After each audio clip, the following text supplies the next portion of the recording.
Bonjour, bonjour et bienvenue dans cette nouvelle vidéo sur Z sur NZ, ces nombres fabuleux que j'adore et qui permettent de faire plein de choses terribles. Commençons par un petit rappel de ce qu'on a vu la dernière fois. Donc Z sur NZ, formellement, c'est l'ensemble des classes d'équivalence de la relation de congruence modulo n. Oh là là là là. Alors, rappelons-nous, ça veut dire quoi? Ça veut dire que c'est l'ensemble des choses que je peux noter 0 point, 1 point, 2 points jusqu'à n-1 point, où 0 point, c'est l'ensemble des nombres entiers qui sont tous multiples de n. Donc n, 2n, 3n, etc. Un point, c'est ceux pour lesquels le reste de la division par n est égal à 1. On dit c'est les précédents auxquels j'ajoute 1. Et ainsi de suite. 2 points, c'est ceux où quand on divise par n, il reste 2. Etc., etc. Comme les restes possibles quand on divise un nombre par n sont tous les nombres de 0 à n-1, eh bien j'obtiens l'ensemble de 0 points, 1 point, 2 points jusqu'à n-1 point. Donc c'est l'ensemble de tous les nombres voilà, qui ont un reste fixé. Okay, et là où c'est marrant, c'est qu'on va considérer que ces ensembles de nombres entiers sont des nombres à part entière. On a vu qu'on pouvait les ajouter avec la règle qui n'est pas complètement saugrenue, que par exemple 1 point plus 2 points, ah bah ça fait 1 plus 2, 3 points. Okay, et puis pareil pour la multiplication. 2 points fois 4 points, ça fait 2 fois 4, 8 points. Okay, donc en fait, tant qu'on reste dans le domaine entre 0 et n-1, il n'y a aucun souci. Et ce qu'il faut comprendre, c'est quand on sort, eh bien n-1 point plus 1 point, vous voyez, c'est un nombre où il restait n-1 auquel j'ajoute 1, ben ça vient un multiple de n, donc ça fait 0. Donc en fait, l'ensemble des entiers, il faut le visualiser, vous voyez, c'est comme si on l'avait enroulé, on prend le nème, on le colle sur 0, et on continue. Donc on se balade comme ça, vous voyez, comme si on avait fait un cercle, 0, 1, 2, 3, 4, 5, 6, 7, 8, 9, 10, et hop, n c'est pareil que 0, et on recommence. Et donc on fait des opérations, si on fait plusieurs tours comme ça, on reste toujours dans notre ensemble-là. Allez, commençons par regarder les propriétés de ces opérations. Tout d'abord, l'addition. La première chose qu'on peut remarquer, c'est que A plus B plus C est égal à A plus B plus C. On dit que l'opération est associative. Alors ça, en fait, ce qu'il faut bien voir, c'est que ça permet de définir A plus B plus C sans parenthèse. Voilà, on peut ajouter les éléments de A point dans n'importe quel sens, et c'est relativement évident, puisque dans Z, A plus B plus C, bah, c'est bien défini, on peut le faire dans l'ordre qu'on veut, donc quand on prend la classe d'équivalence, ça ne change rien. On dit que l'addition est associative. Deuxième propriété, il existe un élément neutre. Pourquoi? Bah voilà, quand on ajoute 0 point, bah ça veut dire que je prends la classe de A plus 0, donc c'est la classe de A. A plus 0 égale 0 plus A égale A, ok. Donc on dit que 0 est un élément neutre, enfin 0 point est un élément neutre pour l'addition. Ensuite, quel que soit A dans Z sur NZ, il existe un B point tel que A point plus B point est égal à 0 point. Alors ça c'est toujours vrai, c'est relativement facile à voir, il suffit de prendre B égale n-A. Par exemple dans Z sur 27Z, quel est l'opposé de 3? Bah, c'est 24. 24 plus 3, ça fera 27, ça fait 0. Vous voyez, quel est l'opposé de 5? Eh bien, 27 moins 5, 22. Voilà. Donc, tout élément possède un opposé, c'est-à-dire un symétrique pour la loi plus, on appelle ça un opposé. Ok. Ensuite, si je prends A et B n'importe comment, A plus B c'est pareil que B plus A, l'addition est commutative. Jusque-là, ça n'a rien de choquant. Eh bien, toutes ces propriétés peuvent se résumer en une phrase, qui est que Z sur NZ muni de l'addition est un groupe commutatif. Voilà, si vous ne savez pas ce que c'était qu'un groupe, bah c'est exactement tout ça, et groupe commutatif, c'est quand en plus la loi est commutative. Ok, maintenant, la multiplication. Alors, de nouveau, elle est associative, on peut définir A fois B fois C sans préciser, parce que ça fait la même chose si je commence par là ou si je commence par là, et ça vient du fait que la multiplication est associative sur Z, il n'y a rien de bien compliqué là-dedans. Elle est commutative, A fois B c'est pareil que B fois A, ok. Ensuite, elle est distributive. Alors, c'est la propriété que vous connaissez sur les entiers, on peut développer. A fois B plus C, bah, ça fait A fois B plus A fois C. Rien de très bien compliqué là-dedans. Il existe un élément neutre, bah oui, un point, puisque je vous rappelle que A point fois 1 point, c'est pareil que la classe de A fois 1. Bah, A fois 1 c'est A, donc ça fait A point. Donc 1 point est un élément neutre. Eh bien, toutes ces propriétés, ajoutées aux précédentes, que Z était un groupe, Z sur NZ muni de plus était un groupe, plus tout ça, ça se résume aussi en une phrase, qui est que Z sur NZ muni de plus et de fois est un anneau commutatif. Voilà. Allez, on va s'amuser un petit peu, parce que là on a fait un petit peu de théorie, on a dit des mots barbares, groupe, anneau, tout ça, oulala. Dans Z sur DZ, amusons-nous un petit peu et calculez-moi tous ces résultats. Allez, je vous laisse mettre sur pause. Dès que vous avez tout marqué, vous reprenez. Alors, 5 plus 8. Donc, j'ai 8, j'ajoute 2, j'arrive à 10. Donc, 10, c'est 0. Il m'en faut encore ajouter 3. Donc, ça fait 3. Ok, 4 fois 4. Alors, 4 fois 4, ça fait 16. Mais comme 10 vaut 0, 16, c'est égal à 6. Normalement, vous devriez commencer à comprendre qu'il suffit de regarder le chiffre des unités, en fait. Modulo 10, on regarde juste le chiffre des unités. 4 plus 6, donc ça fait 0. Ah, bah vous voyez, tiens, 6 est l'opposé de 4. 26 c'est égal à moins 4, c'est la même chose en fait, hein, puisque 4 plus 6 ça fait 0. 3 fois 7, ça fait 21, donc ça fait 1. Alors là on dira que 7 est l'inverse de 3. Vous voyez, hein, parce que 7 c'est un peu comme 1 sur 3 finalement, puisque 3 fois 7 ça fait 1. 2 fois 5, 2 fois 5 ça fait 10, donc ça fait 0. Ah, alors là encore une situation un peu curieuse, on a deux nombres, 2 et 5, qui ne sont pas égaux à 0, et quand on les multiplie, ça fait 0. Nous allons voir que cette situation, on appellera ça des diviseurs de 0. Ensuite, 5 plus 5, ça fait 0. Donc là, on obtient un élément qui est lui-même son propre opposé. Alors ça, c'est bizarre, vous voyez, dans Z, si x était égal à moins x, la seule solution, c'était x est égal à 0, quoi. Il y avait les positifs d'un côté, les négatifs de l'autre. Et bien là, il est possible qu'un nombre qui ne soit pas égal à 0, comme 5, que j'ajoute à lui-même, ça fasse 0. Donc il y a vraiment des propriétés bizarres. De même, 9 fois 9, là, si je multiplie, 81, donc ça fait 1. Tiens, mais j'obtiens un nombre qui est égal à son inverse. Bon, alors là, par contre, c'est pas tellement surprenant, parce que quand on réfléchit un peu, 9 c'est moins 1, hein, puisque 10 c'est 0. Donc moins 1 fois moins 1, ça fait 1. Ok, ça c'était pas très dur. Mais nous verrons dans des cas un petit peu plus compliqués que ça peut arriver qu'un nombre soit son propre inverse sans être égal à 1, ni à moins 1. Donc, Z sur dz a des propriétés un peu étranges, mais bon, les Z sur nz en général ont des propriétés pour lesquelles il faut se méfier. On ne peut pas faire les calculs exactement comme on faisait d'habitude. Vous voyez, on ne va pas pouvoir simplifier forcément. Si on trouve un produit de deux choses qui valent 0, il n'y en a pas forcément un qui vaut 0. Vous voyez. Néanmoins, il y a des choses beaucoup plus compliquées qui deviennent très simples. 3 puissance 100 dans Z, alors là, je ne sais pas le faire. Hein. Même avec une calculatrice, pour avoir tous les nombres, ça va être compliqué. Mais là, ça se fait de tête. Pourquoi? Parce que 3 au carré, ça fait 9, c'est moins 1. Donc 3 puissance 100, c'est pareil que moins 1 puissance 50. 50 est pair, moins 1 puissance 50, ça fait 1. Donc vous voyez, par contre, il y a des opérations qui ont l'air très compliquées, qui se font très très bien dans Z sur NZ. Et en fait, c'est pour ça qu'on va pouvoir les utiliser en crypto. Ça va permettre de faire des choses a priori impossibles avec les vrais nombres, et qui avec ça deviennent très simples et nous permettent de faire des choses fantastiques. Bon, c'est pour plus tard. Allons-y pour les définitions. Donc comme je vous l'ai dit, tous les éléments de Z sur NZ mettent un opposé, un symétrique pour la loi plus. Ok, c'est facile, hein, le symétrique de A, c'est n-a. Ok, bon, avec des petits points au-dessus.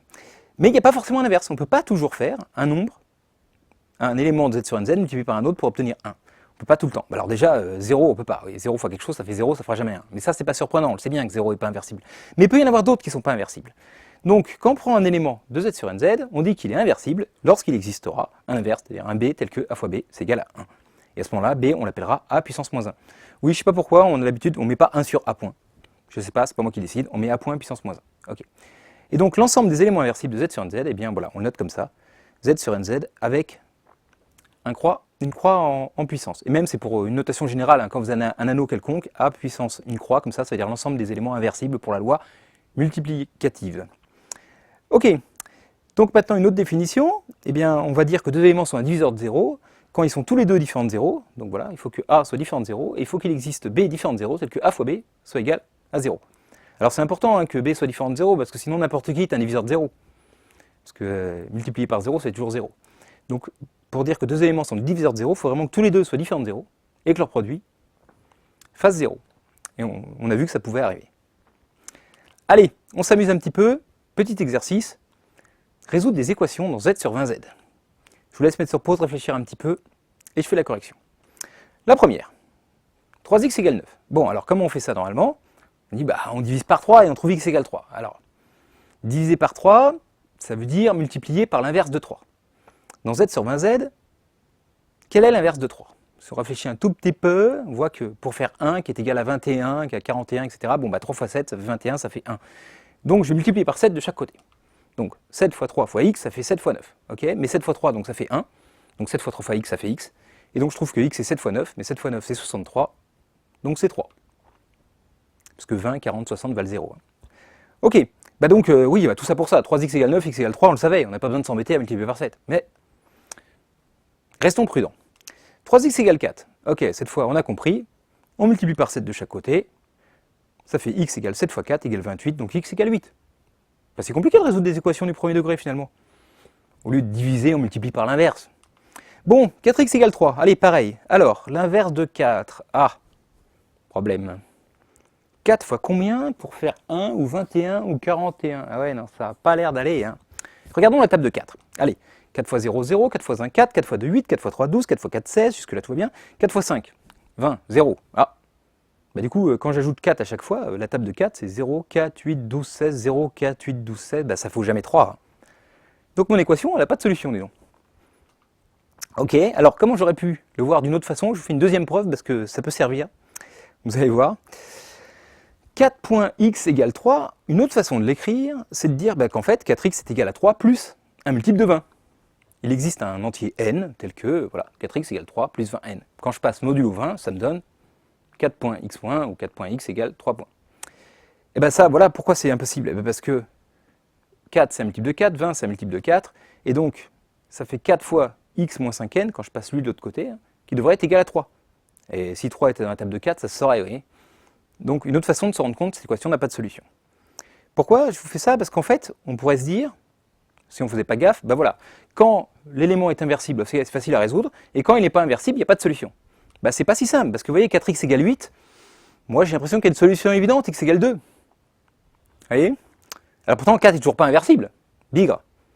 Donc là, on va utiliser cette astuce pour réussir à trouver les solutions. Donc j'écris que 4x doit être égal à 8 plus un multiple de 20. Et cette fois, tout le monde est un multiple de 4 là. Donc je peux tout diviser par 4 et j'obtiens que x est égal à 2 plus 5n. Donc voilà les formules possibles pour x. Maintenant je regarde modulo 20, les premières valeurs, donc ça fait 2, ok, celle-là on l'avait repérée. Mais après pour n égale 1, ça fait 2 plus 5, 7. Pour n égale 2, ça fait 10 plus 2, 12. Pour n égale 3, 15 plus 2, 17. Pour n égale 4, 22, mais j'ai déjà fait. Voilà toutes les solutions en fait. Il y en a 4, 2, 7, 12 et 17. Alors là, ça c'est du délire. Hein. Une équation de degré 1 qui admet 4 solutions. Quand je vous dis que c'est bizarre ce z sur nz. Donc la morale de l'histoire, c'est que quand le coefficient est inversible, il y a une seule solution, hein, multiplié par l'inverse, et voilà. Quand il n'est pas inversible, il y a deux cas. Soit il n'y a pas du tout de solution, soit il y en a plus qu'une. D'où l'idée de repérer facilement si un nombre est inversible ou pas. Et donc, nous allons commencer par z sur 5z et z sur 6z, et je vous demande de me trouver les éléments inversibles là-dedans. Allez, je vous laisse chercher un peu, et je donne la correction. Donc, dans z sur nz, tout le temps, 1 et moins 1 sont inversibles, parce que 1 fois 1, ça fait 1, et moins 1 fois moins 1, ça fait 1 aussi, donc ils sont même égaux à leur inverse. Donc ceux-là, ça va. C'est-à-dire, dans z sur 5z, il y a 1 et il y a 4. Ceux-là, c'est sûr, ils sont inversibles. Ok. Donc maintenant, il reste alors 1, 2, 3, 4. Alors, il reste 2 et 3. 2 et 3, si je multiplie, 2 fois 3, 6, c'est-à-dire 1.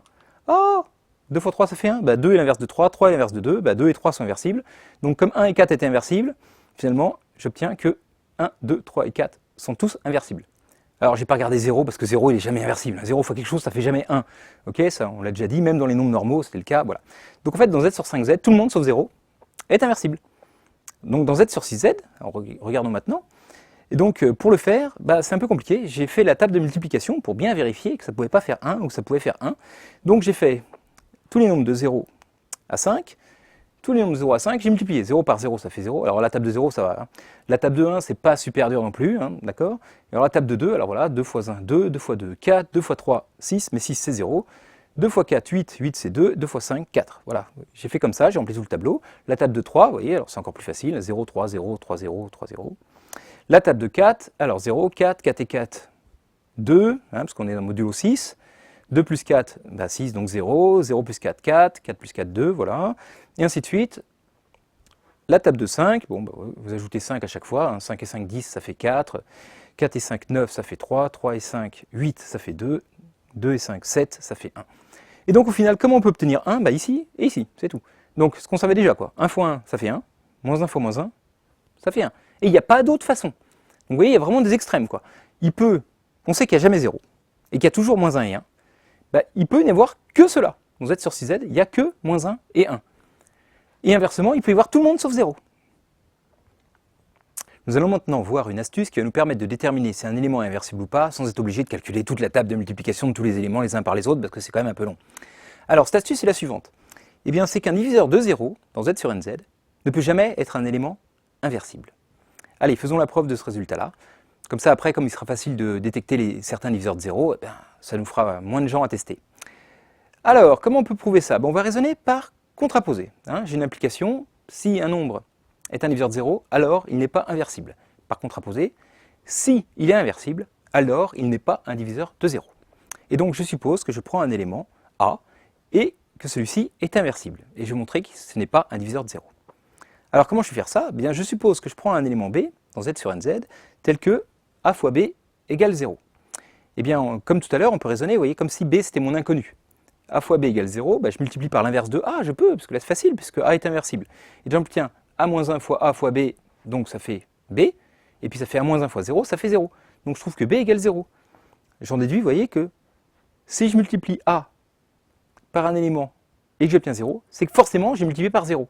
Et donc c'est pas un diviseur de 0. Pourquoi? Parce que rappelez-vous, un diviseur de 0, il fallait que je réussisse à trouver un élément différent de 0, tel que a multiplié par b soit égal à 0. Donc la preuve est terminée.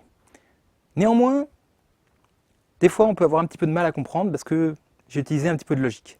Regardez, ce que je viens de démontrer en fait là, c'est que pour tout b dans z sur nz, si a fois b était égal à 0 point, alors b point était égal à 0 point. C'est ça qu'on vient de faire. Eh bien, quel est le contraire de ça? Le contraire d'une implication, hein, c'est il existe un b, okay, tel que ça est vrai et ça est faux. Autrement dit, il existe un b tel que a fois b égale 0 et b différent de 0. Et donc, ça, c'est bien le contraire de il existe un b tel que ça, c'est exactement la définition de diviseur de 0. Donc j'ai bien montré que a n'était pas un diviseur de 0. Okay. Utilisons maintenant notre astuce pour déterminer les éléments inversibles de z sur 30z. Vous imaginez bien qu'on ne peut pas faire la table de multiplication de tous les éléments les uns par les autres, là c'est vraiment beaucoup trop long. Heureusement, grâce à notre astuce, vous allez voir que ça va bien se passer. Alors, bon déjà 0 il n'est pas inversible, 1 et moins 1 ils sont inversibles. Ça, c'est toujours le cas dans n'importe quel z sur nz, donc on a déjà deux inversibles et un qui ne l'est pas. Bon, bah commençons par regarder le premier élément, 2. Alors, 2, est-ce que c'est un diviseur de 0? Bah oui, 2 fois 15, ça fait 0. Donc 2 et 15 sont deux diviseurs de 0, donc ils ne sont pas inversibles. Donc je peux les enlever des candidats. Ensuite, 3 fois 10, ça fait 0, 6 fois 5, ça fait 0. Allez, 3, 10, 6, 5, tout ce petit monde-là, il s'en va. Ok, ensuite 4. Alors 4, 4 fois quelque chose pour faire 30, c'est pas possible. Mais 4 fois 15, ça fait 60, et 60 c'est aussi 0. Donc 4 est encore un diviseur de 0. Donc 4 il va disparaître, mais si je réfléchis bien, n'importe quel nombre pair là-dedans, multiplié par 15, ça va faire un multiple de 30. Donc tous les nombres pairs, je peux les enlever. Ah, bah il nous en reste un petit peu moins. Tiens, pendant que j'y pense, les nombres pairs, oui, mais 9 fois 10, ça fait 0 aussi. Comme 3 fois 10. Donc tous les multiples de 3 fois 10, ce sera des multiples de 30. Donc je peux enlever 9. Et même tous les autres multiples de 3. 27, 21, etc. Bon, bah, il ne reste plus grand monde là. Peut-être que c'est ceux-là les inversibles, regardons. Alors 7. 7 fois 7, 49. Non, ça fait 19. Ça fait pas 1. 7 fois 11, 77, ça fait 17. Ça fait pas 1. 7 fois 13, ah bah voilà, 7 fois 13, ça fait 91. Ça fait 1. Donc 7 est inversible, et 13 est inversible, puisque 13 c'est l'inverse de 7. Donc jusque là, tout va bien. Donc, qu'est-ce qui me reste maintenant? Quand j'y pense d'ailleurs, tiens, si a fois b ça fait 1, moins a fois moins b, ça fait 1 aussi. Autrement dit, quand un nombre est inversible, son opposé aussi est inversible. Et attention, phrase très rigolote, l'inverse de son opposé, c'est l'opposé de son inverse. L'inverse de moins a, bah, c'est moins l'opposé de a. Et donc, 7 et 13 sont inversibles, super. Donc moins 7, 23, et moins 13, 17, sont également inversible. Le théorème est là, hein. Si a est inversible, moins a est inversible, et l'inverse de moins a, c'est moins l'inverse de a. Donc voilà, ça me fait tout ça. Et puis maintenant, bah alors qu'est-ce qu'il reste? Il reste 11 et 19. Alors on va essayer. 11 fois 19, alors c'est un peu compliqué, ça fait 190 plus 19, ça fait 209. 209, oh là là là là, c'est pas très facile. En tout cas, ça perd de faire 1, parce que si ça fait, le chiffre des unités devrait être 1. Donc ça fait pas 1. Ah bah alors qu'est-ce que je vais pouvoir faire là? 11 fois 11. 11 fois 11 ça fait 121. Ah bah 121, ça fait 1, puisque 4 fois 30 ça fait 120. Et bah du coup, 19 qui est égal à moins 11 hein, est aussi inversible, et puis moins 19 fois moins 19 ça fait 1, donc 19 fois 19 ça fait 1 aussi. Donc voilà, 19 est aussi égal à son inverse. Finalement on a trouvé tous les éléments inversibles. Et comme je vous l'avais dit avant, nous avons trouvé des exemples, vous voyez, de nombres qui sont égaux à leur inverse, et qui sont ni 1, ni moins 1. Donc ça peut arriver. Très bien, et bien voilà, le bilan, les inversibles de z sur 30z, les voilà, 1, 7, 11, 13, 17, 19, 23 et 29. Et bien c'est tout pour cette fois-ci. Dans la prochaine vidéo, nous allons voir une autre technique pour aller encore plus vite pour trouver les inverses, et qui plus est, une technique pour calculer l'inverse une fois qu'on sait qu'un élément est inversible. Voilà, je vous remercie beaucoup d'avoir suivi cette vidéo, et puis je vous dis à bientôt.